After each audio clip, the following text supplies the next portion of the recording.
கிரியாஸின் அதிரடி ஆடி சேல் 70% வரை தள்ளுபடி. கிரியாஸ், இது நம்ம ஃபேமிலி. சென்னை குரோம்பேட்டை அருகே அஸ்தினாபுரம் பகுதியில் அடுக்குமாடி குடியிருப்பு ஒன்றில் கயிறு கட்டி வர்ணம் பூசும் பணியில் ஈடுபட்டிருந்த தமீம் அன்சாரி என்ற தொழிலாளி கயிறு அருந்து 2வது மாடியிலிருந்து கீழே விழுந்து உயிரிழந்தார். அவரது உடலை கைப்பற்றி போலீசார் விசாரித்து வருகின்றனர்.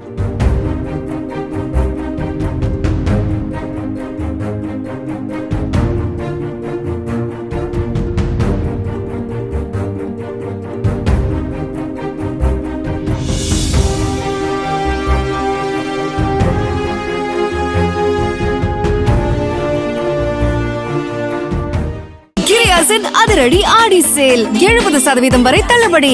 கிரியாஸ், இது நம்ம ஃபேமிலி.